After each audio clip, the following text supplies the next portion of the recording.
Agnes Gray by Anne Brontë. Chapter 24. The Sands. Our school was not situated in the heart of the town. On entering A from the northwest, there is a row of respectable-looking houses on each side of the broad white road, with narrow slips of garden ground before them, Venetian blinds to the windows, and a flight of steps leading to each trim, brass-handled door. In one of the largest of these habitations dwelt my mother and I, with such young ladies as our friends and the public chose to commit to our charge. Consequently, we were a considerable distance from the sea, and divided from it by a labyrinth of streets and houses.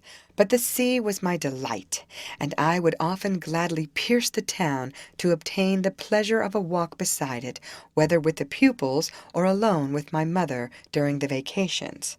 It was delightful to me at all times and seasons, but especially in the wild commotion of a rough sea breeze and in the brilliant freshness of a summer morning. I awoke early on the third morning after my return from Ashby Park.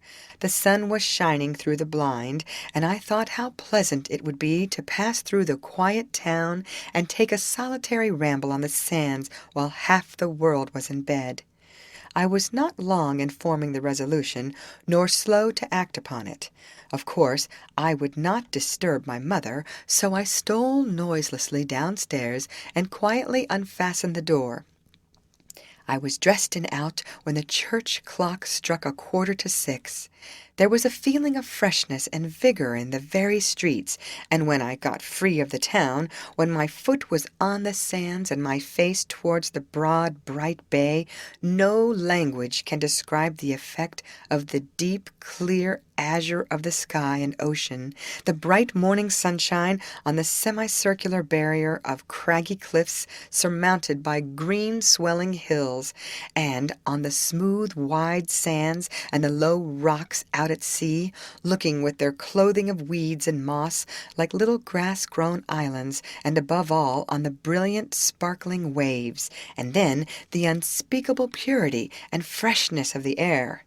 There was just enough heat to enhance the value of the breeze, and just enough wind to keep the whole sea in motion, to make the waves come bounding to the shore, foaming and sparkling, as if wild with glee. Nothing else was stirring. No living creature was visible besides myself. My footsteps were the first to press the firm, unbroken sands.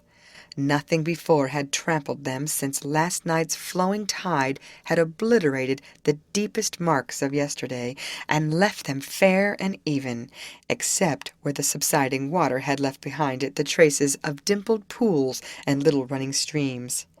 Refreshed, delighted, invigorated, I walked along, forgetting all my cares, feeling as if I had wings to my feet and could go at least 40 miles without fatigue, and experiencing a sense of exhilaration to which I had been an entire stranger since the days of early youth. About 6:30, however, the grooms began to come down to air their masters' horses, first one and then another, till there were some dozen horses and 5 or 6 riders. But that need not trouble me, for they would not come as far as the low rocks which I was now approaching. When I had reached these and walked over the moist, slippery seaweed, at the risk of floundering into one of the numerous pools of clear, salt water that lay between them, to a little mossy promontory with the sea splashing round it, I looked back again to see who next was stirring. Still, there were only the early grooms with their horses, and one gentleman with a little dark speck of a dog running before him, and one water-cart coming out of the town to get water for the baths. In another minute or two, the distant bathing machines would begin to move, and then the elderly gentlemen of regular habits and sober Quaker ladies would be coming to take their salutary morning walks. But however interesting such a scene might be, I could not wait to witness it, for the sun and the sea so dazzled my eyes in that direction that I could but afford one glance, and then I turned again to delight myself with the sight and the sound of the sea, dashing against my promontory with no prodigious force, for the swell was broken by the tangled seaweed and the unseen rocks beneath. Otherwise, I should soon have been deluged with spray. But the tide was coming in, the water was rising, the gulfs and lakes were filling, the straits were widening. It was time to seek some safer footing, so I walked, skipped, and stumbled back to the smooth, wide sands, and resolved to proceed to a certain bold projection in the cliffs, and then return. Presently I heard a snuffling sound behind me, and then a dog came frisking and wriggling to my feet. It was my own Snap, the little dark wire-haired terrier. When I spoke his name, he leapt up in my face and yelled for joy. Almost as much delighted as himself, I caught the little creature in my arms and kissed him repeatedly. But how came he to be there? He could not have dropped from the sky or come all that way alone. It must be either his master, the rat-catcher, or somebody else that had brought him. So, repressing my extravagant caresses and endeavoring to repress his likewise, I looked round and beheld Mr. Weston. "Your dog remembers you well, Miss Gray," said he, warmly grasping the hand I offered him, without clearly knowing what I was about. "You rise early." "Not often so early as this," I replied, with amazing composure, considering all the circumstances of the case. "How far do you propose to extend your walk?" "I was thinking of returning. It must be almost time, I think." He consulted his watch, a gold one now, and told me it was only 5 minutes past 7.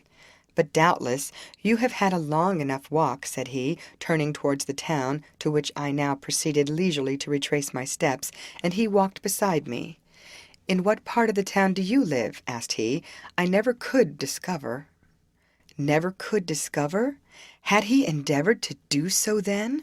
I told him the place of our abode. He asked how we prospered in our affairs. I told him we were doing very well, that we had had a considerable addition to our pupils after the Christmas vacation, and expected a still further increase at the close of this. "You must be an accomplished instructor," he observed. "No, it is my mother," I replied. "She manages things so well, and is so active and clever and kind." "I should like to know your mother. Will you introduce me to her some time if I call?" "Yes, willingly." "And will you allow me the privilege of an old friend of looking in upon you now and then?" "Yes, I suppose so." This was a very foolish answer, but the truth was, I considered that I had no right to invite anyone to my mother's house without her knowledge, and if I had said, "Yes, if my mother does not object," it would appear as if by his question I understood more than was expected. So, supposing she would not, I added, "I suppose so," but of course I should have said something more sensible and more polite if I had had my wits about me. We continued our walk for a minute in silence, which, however, was shortly relieved, no small relief to me, by Mr. Weston commenting upon the brightness of the morning and the beauty of the bay, and then upon the advantages A possessed over many other fashionable places of resort. "You don't ask what brings me to A," said he. "You can't suppose I'm rich enough to come for my own pleasure. I heard you had left Horton." "You didn't hear, then, that I had got the living of F." F was a village about 2 miles distant from A. "No," said I, "we live so completely out of the world even here that news seldom reaches me through any quarter, except through the medium of the Gazette. But I hope you like your new parish, and that I may congratulate you on the acquisition." "I expect to like my parish better a year or two hence, when I have worked certain reforms I have set my heart upon, or at least progressed some steps towards such an achievement.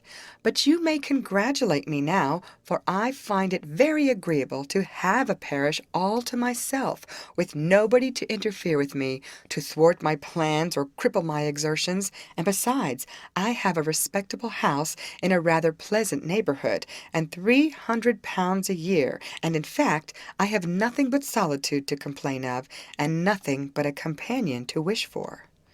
He looked at me as he concluded, and the flash of his dark eyes seemed to set my face on fire. greatly to my own discomfiture, for to evince confusion at such a juncture was intolerable. I made an effort, therefore, to remedy the evil, and disclaim all personal application of the remark by a hasty, ill-expressed reply to the effect that, if he waited till he was well known in the neighborhood, he might have numerous opportunities for supplying his want among the residents of F, and its vicinity, or the visitors of A, if he required so ample a choice, not considering the compliment implied by such an assertion till his answer made me aware of it. "I am not so presumptuous as to believe that," said he, "though you tell it me, but if it were so, I am rather particular in my notions of a companion for life, and perhaps I might not find one to suit me among the ladies you mention." "If you require perfection, you never will." "I do not. I have no right to require it, as being so far from perfect myself."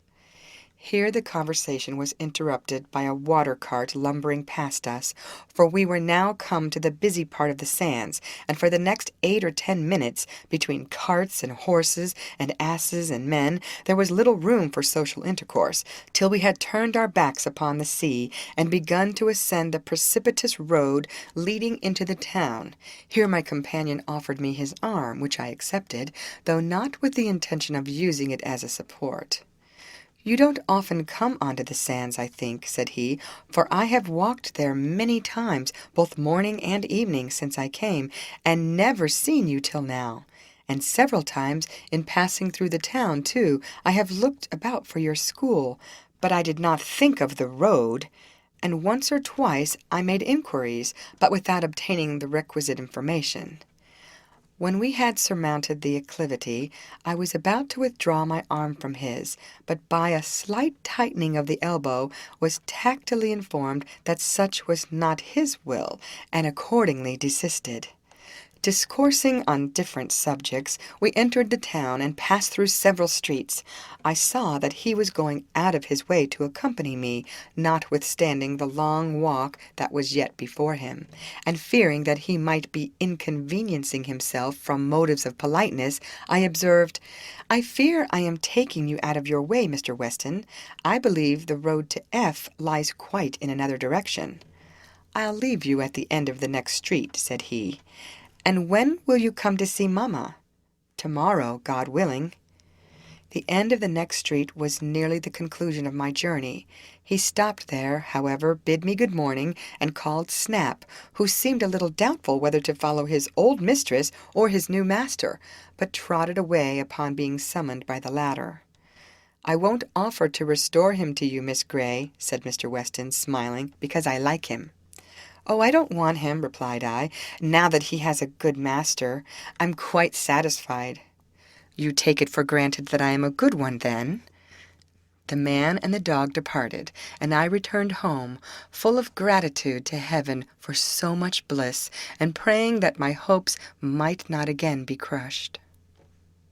End of chapter.